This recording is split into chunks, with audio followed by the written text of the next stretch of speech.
exactly how I'm going to do this, but interview off camera here, I guess. You want us to just stand up? Will you with us? Huh? Stand up? Would you stand up with us? That'd be fine. It doesn't matter to me. Yeah. Whatever you want. Yeah, that would be good because I can't really get the camera. Yeah, it was. All right.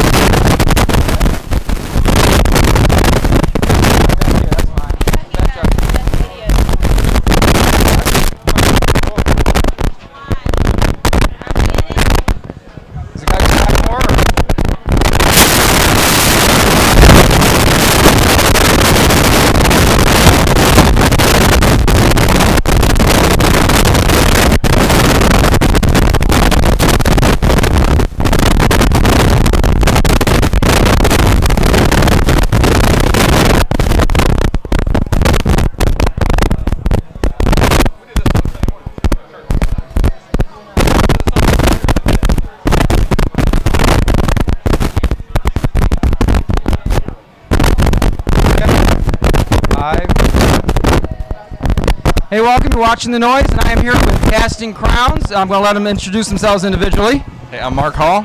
I'm Melody DeVivo. Hector Cervantes. And, of course, you know me. I'm Terry. I'm here, your host for the show. You may recently, earlier in the spring, we started rotation with their latest video. Does anybody hear her? If you listen to Christian radio regularly, you get to also hear that song probably quite a bit. I know I get XM, so I'm hearing it on the Christian stations there quite a lot. Every time it seems I'm in the car, it comes on. You know, I'm always worried that sooner or later your song's that song. It's always on. It's like, if I hear that song one more time. Have you gotten to that point yet with that song? Or? If I were to say that, that would be bad. So I'm going to say they can play it as many times as they want. Yeah. Well, while we're on the subject, we'll get on the song before we get off it. Can you tell us a little bit more about what the song is about, since we got the video and stuff, and give some background on it? Well, the song comes from our ministry in the church. We're all youth workers in our churches back home, and it's just sort of a word picture of what happens in a lot of our churches. A lot of times we want people to come, but we want them to act Christian before they're actually Christian. You know, you don't have to dress like that. Why do you have to talk like that? You need to be good while you're here, when actually God has to change her heart before He changes her shirt. And we've got to get that understanding in our heads as well. That's great. That's truthful. I don't know what else to say about that. That's very good. Do you guys have any other takes on the song? I mean, or it's like, who was the principal writer for the song? And was that you? Yeah. Okay. What other, I guess I got to think, some of the other songs in the album, is there anything more we can look forward to as far as upcoming releases to radio as well as video? Yeah, we have a new record coming out August the 28th. It's called The Altar and the Door. And the first single's on the radio now. It's called East to West. And we're pretty excited about it. We're starting to do some of the songs here. We're going to do some of the songs live tonight. And going out with Leland and John Waller in the fall, in the spring. So it's going to be fun. Leland's one of our favorite groups. Yeah, it's kind of interesting there. Hopefully we'll get a chance to maybe get him over here at the yeah, they got a good video. They got some good videos too. Yes, we played the first one that they've got out too. And for such a young man, I mean 17, I mean as youth workers, you see someone being able to have such instant success. Have you guys been able to have a chance to talk with Leland at all? I mean, he's like, started out, he's 17. I don't know, he'd maybe be 18 by now. And that's kind of young to really be starting out. Have you had a chance to maybe talk with them, being youth pastors, youth leaders? Had any input, advice? We've hung out with them quite a bit.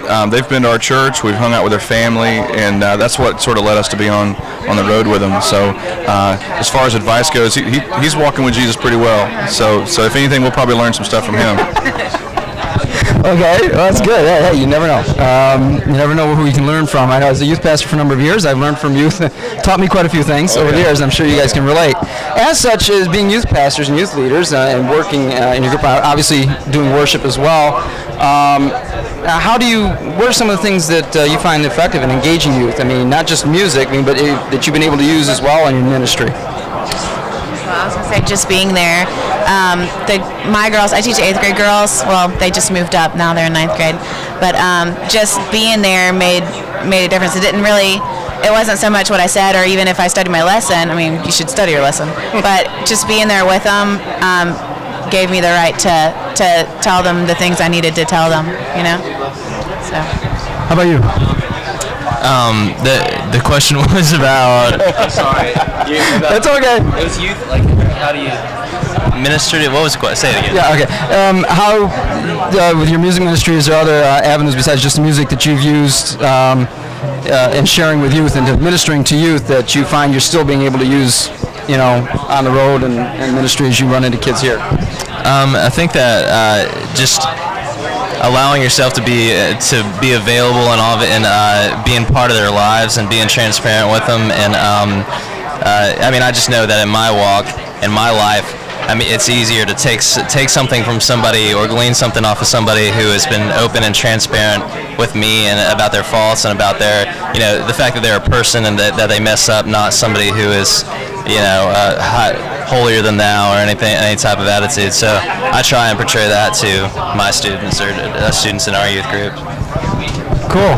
I guess the next question I want to ask is kind of in reverse of that. Is there some things that you have done in youth ministry, and maybe you're probably going to say like everything has influenced your songwriting or the things you put into your music? Do you find that happening a lot? A lot of your experiences from ministering to youth have really been the influence for a lot of your songs.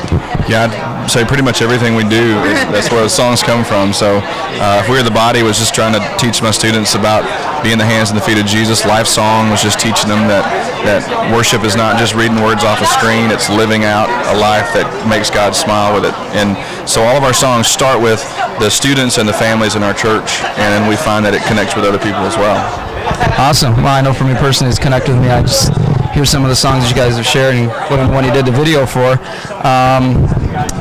Can anybody hear her? I mean, that was a great tune, and we'll probably bring it in rotation again sometime soon, I'm sure. I mean, we just get some new stuff in.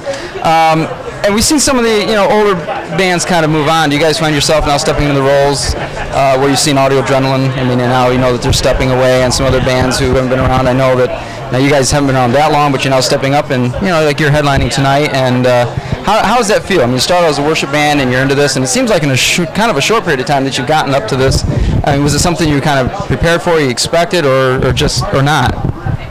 Well, we were just leading students in worship in our church, and then God sort of brought this to us. I guess we're just trying to be faithful with what He's doing. I don't really understand why it's happening this quick, but it could go away just as quick. So I guess the thing is just being faithful where you are and blooming where you're planted, and just trying to know that it's not official when you're headlining. It was just as official in my youth group. So I just being content with what we are and the gifts God's given us, and just following Him where He leads. Amen. Any other input on that, or just totally agree? Good answer. Good answer. I guess getting back, you got a new album coming out, and I guess as a video show, I've got to ask, can we expect videos from this album, or? We're talking about it. It's been tough with our schedules at church and then with on the road making one, but there's talks of doing one. A specific song you may have in mind, or? That's the talk. Which one to do? Okay, well, whatever it is, we'll be looking forward to it, and so you can be prepared ahead of time, I suggest checking out their latest album. When it comes out, when's it due? 28th of August. 28th of August, just a few weeks away, folks. Check it out, get their new album, and you know what songs, and we'll get the video as soon as it's here. So I don't want to take up any more of your time. Any parting thoughts you want to share with our audience? Man, just enjoy the videos, enjoy Christian music, but just understand that you got to have your own walk with Jesus. Just spend some time with God and His Word today. Amen. And roller coasters are good. Roller coasters are good. I used to think that. And wind intense is not good. And wind intense is not good. You get blown away at any moment here, right here. Yeah, well, it could be better than excruciating heat, so I'll kind of take the wind a little bit. You got me. You got me for that one. You got me. All right, I want to send you off. Take care. God bless. And enjoy this video coming up for you next here on The Noize. Turn it up.